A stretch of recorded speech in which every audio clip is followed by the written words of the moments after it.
Cricket को gentleman का game कहा जाता है, लेकिन कई बार जीत की आग प्लेयर्स को क्या क्या करने पर मजबूर कर दे आप सोच भी नहीं सकते।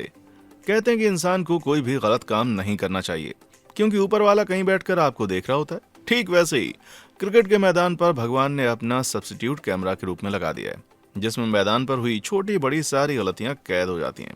नमस्कार दोस्तों, आपका स्वागत है हमारे चैनल क्रिकेटर गाथा में, जहां हम बात करने वाले हैं क्रिकेट से जुड़े हुए हर उस पल के बारे में जो हमारे जहन में किसी खूबसूरत याद की तरह कैद है, जिसके बारे में सोचकर हमें अफसोस भी होता है और खुशी भी। जिनके बारे में हम बात करते हुए हमारे दिमाग में अक्सर सोनू निगम का वो गाना चलने लगता है, हर घड़ी बदल रही है रूप जिंदगी, कहीं है छांव तो कहीं है धूप जिंदगी। ऐसा ही कुछ क्रिकेट जगत में हुआ धूप छांव वाली बात हम आज आपके साथ साझी करने जा रहे हैं। हम बात करने जा रहे हैं कुछ ऐसे खिलाड़ियों की जिन्होंने जीत के जुनून में आकर इस जेंटलमैन गेम का रंग रूप खराब करने की कोशिश की है। जी, आज हम बात करने वाले हैं क्रिकेट मैच में प्लेयर्स द्वारा की गई चीटिंग के बारे में। चाहे वो गलत तरीके से कैच पकड़ना हो, गेंद के साथ छेड़छाड़ करनी हो या बल्ले में स्प्रिंग फिट करवाने की बात। सुनने में अजीब लग रहा है ना, लेकिन ये सच है। हम आज उन्हीं प्लेयर्स के बारे में बात करने जा रहे हैं। ऑस्ट्रेलिया और पाकिस्तान ने तो चीटिंग करने में जैसे गोल्ड मेडल हासिल कर रखा है, क्योंकि क्रिकेट जगत में सबसे ज्यादा अपनी चीटिंग के लिए इन दो देशों ने जो नाम कमाया वो शायद ही कोई दूसरा देश कमा पाए। इन दोनों देशों के कई खिलाड़ियों को चीटिंग करने के अपराध में क्रिकेट को अलविदा भी कहना पड़ा है। चलिए, अब हम बात कर रहे हैं कुछ ऐसे चुनिंदा खिलाड़ियों की जो हमारी जानकारी में अपने समय के सबसे बड़े चीटर रहे हैं। जैसा कि हम पहले ही बात कर चुके हैं, ऑस्ट्रेलिया और पाकिस्तान के खिलाड़ियों का तो चीटिंग में कोई जवाब ही नहीं है। जी हाँ, हम जिस पहली चीटिंग की बात करने जा रहे हैं वो दुनिया की सबसे बड़ी चीटिंग में से एक चीटिंग मानी जाती है। यह बात है साल 1981 की, जहां ऑस्ट्रेलिया और न्यूजीलैंड के बीच हो रहे मैच में जब न्यूजीलैंड को एक गेंद में 6 रन चाहिए थे, तब ऑस्ट्रेलिया के कप्तान ग्रेग चैपल ने अपने गेंदबाज से अंडरआर्म बॉल करने के लिए कहा। ये करके ऑस्ट्रेलिया मैच तो जीत गया, लेकिन उसकी इस हरकत ने बहुत सारे क्रिकेट प्रेमियों का दिल तोड़ दिया। इस तरह की घटिया हरकतें तो ऑस्ट्रेलिया टीम अक्सर करती रहती है। जैसे एक बार वेस्टइंडीज के साथ हो रहे मैच में जब वेस्टइंडीज को 252 रन चेज करने थे और वेस्टइंडीज के बल्लेबाज एक के बाद एक ऑस्ट्रेलिया की गेंदबाजों की धज्जियां उड़ा रहे थे, तभी वेस्टइंडीज बल्लेबाज ने गेंद को डिफेंड करके सिंगल लेने की कोशिश की। नॉन स्ट्राइकर एंड से भागते हुए प्लेयर के बीच में ऑस्ट्रेलिया का गेंदबाज जानबूझकर खड़ा हो गया, जिसकी वजह से नॉन स्ट्राइकर एंड से भागने वाला प्लेयर रन आउट हो गया। ऑस्ट्रेलियन गेंदबाज की इस हरकत को देखकर उस मैच को देखने आए वेस्टइंडीज के सपोर्टर्स बहुत गुस्से में आए और उन्होंने अपनी नाराजगी दिखाते हुए ग्राउंड में बॉटल फेंकना शुरू कर दिया। ऑब्स्ट्रैक्टिंग द फील्ड रूल के बारे में आप जानते होंगे, नहीं जानते तो हम बता देते हैं। दोस्तों, ऑस्ट्रेलिया और साउथ अफ्रीका के बीच एक मैच में शॉन पोलाक की गेंद पर बैटिंग करते हुए बल्लेबाज ने एक स्ट्रेट ड्राइव लगाया, जिसे पकड़ने की कोशिश शॉन पोलाक ने की, लेकिन गेंद नॉन स्ट्राइकर एंड पर खड़े हुए शेन बॉर्न के बल्ले से जाकर हिट कर गई, जिससे गेंदबाज से वो दूर चली गई। ये देखकर साउथ अफ्रीका के प्लेयर्स ने अंपायर से बल्लेबाज द्वारा की गई इस हरकत की शिकायत की। इसी के बाद इस रूल, जिसका नाम ऑब्स्ट्रैक्टिंग द फील्ड है, वो लागू किया गया। इसी तरह की घटना ऑस्ट्रेलिया और इंग्लैंड के बीच हो रहे मैच में भी हुई, जब मिशेल स्टार्क की गेंद पर बेन स्टोक्स ने सीधा शॉट लगाया, जो सीधा स्टार्क के हाथ में चला गया और स्टार्क ने गेंद पकड़ते ही वापस स्टंप पर हिट करके बेन स्टोक्स को रन आउट करने की कोशिश की, लेकिन बेन स्टोक्स ने हाथ से गेंद को रोक दिया। बेन स्टोक्स की इस हरकत को देखते हुए अंपायर ने उन्हें उसी वक्त ऑब्स्ट्रैक्टिंग द फील्ड रूल के तहत आउट घोषित कर दिया। चीटिंग के चक्कर में तो ऑस्ट्रेलिया के कई खिलाड़ियों को कोर्ट के चक्कर भी लगाने पड़े। यकीन नहीं होता तो आज दिखा देते। आपको ऑस्ट्रेलिया और इंडिया के बीच में हो रहे इस मैच की कहानी याद होगी, जहां ऑस्ट्रेलियाई टीम एक के बाद एक मैच हारती जा रही थी और इसी हार की बौखलाहट में एंड्रू सामंड और हरभजन ने गहमा गहमी कर ली। मामला इतना गर्म हुआ कि बात अंपायर के हाथ से निकल गई। इसी मैच के बाद मैच के दौरान की गई बदतमीजी को ऑस्ट्रेलिया और भारत के न्यूज़पेपर्स ने इतना बड़ा बना दिया कि बात कोर्ट तक पहुंच गई और ऑस्ट्रेलिया के खिलाड़ी एंड्रू सामंड को कोर्ट के चक्कर काटने पड़े। David Warner, Steve Smith, Matthew Wade जैसे बहुत सारे ऐसे नाम इस लिस्ट में शामिल हैं, लेकिन हमारे पास वक्त कम है और प्लेयर्स के नाम बहुत ज्यादा। अगला नाम है पाकिस्तान के उस खिलाड़ी का जिसने लंबे लंबे छक्के मारकर दुनिया में अपना नाम बूम बूम अफरीदी से मशहूर कर लिया। शायद अफरीदी की ये चीटिंग को कौन भूल पाएगा।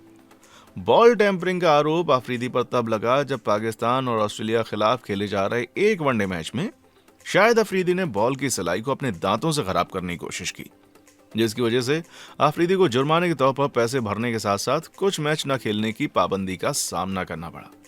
साल 2015 में श्रीलंका और पाकिस्तान के बीच हो रहे मैच में जब थर्मा ने अपनी टीम के स्कोर को आगे बढ़ाने की कोशिश में पुल मारा, तो गेंद सीधा अहमद शहजाद के हाथ में थी, लेकिन अहमद शहजाद ने उसे जिस तरीके से लपका, लोग आज भी वो क्लिप देखकर अपनी हंसी नहीं रोक पाते। गेंद कई बार जमीन पर लगी लेकिन शहजाद मानने को तैयार नहीं थे कि उन्होंने कैच नहीं पकड़ा। अब अहमद शहजाद को कौन समझाता कि भाई यहाँ हम अंधेरे में मैच नहीं खेल रहे, ये ग्राउंड 150 से ऊपर कैमरा सेटअप से भरा है, हमारी एक छोटी सी हरकत भी कैमरा में कैद हो जाती है, और आपका कैच तो फिर माशाल्लाह क्या ही कहने।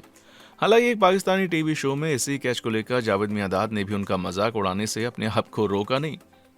ऐसा नहीं है कि भारत के खिलाड़ियों पर चीटिंग के आरोप न लगे हों, लेकिन हर बार बीसीसीआई ने जब भारत के खिलाड़ियों पर लगाए आरोप को गहराई से जानने की कोशिश की, उतनी बार यही सामने आया कि हमारे भारत के खिलाड़ी इस जेंटलमैन कहे जाने वाले खेल को जेंटलमैन की तरह ही खेलते रहते हैं।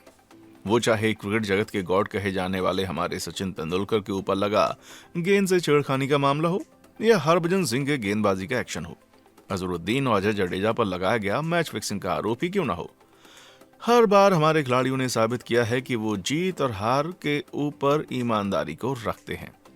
हालांकि ऐसा भी कई बार हुआ है कि अंपायर ने भारत की बार चीटिंग करते हुए बहुत बड़े गलत फैसले दिए हैं।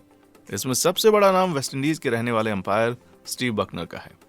भारत और ऑस्ट्रेलिया के बीच टेस्ट मैच चल रहा था। ईशांत शर्मा की गेंद पर जब एंड्रू साइमंड्स का एज लगा और गेंद सीधा MS धोनी के दस्तानों में गई, वहां मौजूद दर्शक तक अच्छे से जानते थे कि ये साफ आउट है, लेकिन अंपायर स्टीव बकनर ने साफ इनकार कर दिया। इसके बाद हरभजन सिंह की गेंद पर फिर एंड्रू साइमंड्स स्टंप हुए, लेकिन स्टीव बकनर ने इस अपील को थर्ड अंपायर को रेफर करने से इनकार कर दिया। तब तो हद ही हो गई दोस्तों, जब एंड्रू साइमंड्स की गेंद राहुल द्रविड़ के बल्ले से कोसों दूर जा रही थी, लेकिन स्टीव बकनर उसको आउट देने में जरा भी देर नहीं लगाई। हालांकि वहां लगे हुए कैमरा में साफ पता चल रहा था कि राहुल द्रविड़ के बल्ले ने गेंद को अपना चेहरा तक नहीं दिखाया। स्टीव बकनर की सचिन तेंदुलकर के साथ तो जैसे कोई अलग ही दुश्मनी रही है, क्योंकि जितनी बार उन्होंने सचिन को आउट दिया, उतनी बार तो लोग अपने पूरे करियर में मैच नहीं खेलते। ऐसा लगता है दोस्तों जैसे रिव्यू सिस्टम को क्रिकेट में लाने की खास वजह यही बने होंगे कि खिलाड़ी अंपायर द्वारा की गई बेईमानी से बच सकें और इस खेल को जेंटलमैन गेम बनाए रखने में अपना सही योगदान दे सकें। आज रिव्यू सिस्टम के आने से किसी भी खिलाड़ी या अंपायर द्वारा की गई चीटिंग जैसी हरकतों से बचा जा सकता है, लेकिन लोग बातें करने से बाज ही कहां पर आते हैं भाई। भारत के जाने माने बल्लेबाज और कप्तान रोहित शर्मा के ऊपर हाल ही के वर्ल्ड कप में ये आरोप लगाया गया कि वो टॉस करने में चीटिंग करते हैं, जिसमें बीसीसीआई और आईसीसी भी उनका साथ दे रही है। ये तो कुछ भी नहीं दोस्तों, आपको याद होगा 2023 के मेंस वर्ल्ड कप में जब भारत एक के बाद एक मैच जीत रहा था, तो लोगों ने तो यहां तक ट्रोल करना शुरू कर दिया कि भारत के खिलाड़ियों को अच्छी गेंद दी जाती है, दूसरी टीम को खराब। इस बात पर पाकिस्तान के वसीम अकरम ने उन सारे लोगों की अच्छे से क्लास लगा दी और ये भी कहा, भाई अपनी ना सही हमारी इज्जत का ख्याल कर लो। ये बात कहने से पहले, क्योंकि पाकिस्तान के लोगों ने यहाँ तक कहा कि खिलाड़ियों ने वहाँ के टीवी शोज में ऐसी बातें कर ली हैं। तो दोस्तों ये रही चीटिंग से जुड़ी हुई कुछ अनसुनी कहानियां। इस तरह की और भी कहानियां जानने के लिए हमारे साथ जुड़े रहिए, और जुड़ने के लिए क्या करना है, हमारा पेज क्रिकेटर गाथा को सब्सक्राइब करना है और बेल आइकन को प्रेस करना नहीं भूलना। चलिए फिर होगी जल्दी मुलाकात एक नई कहानी के साथ, तब तक के लिए हमें दीजिए इजाजत। देखने के लिए शुक्रिया।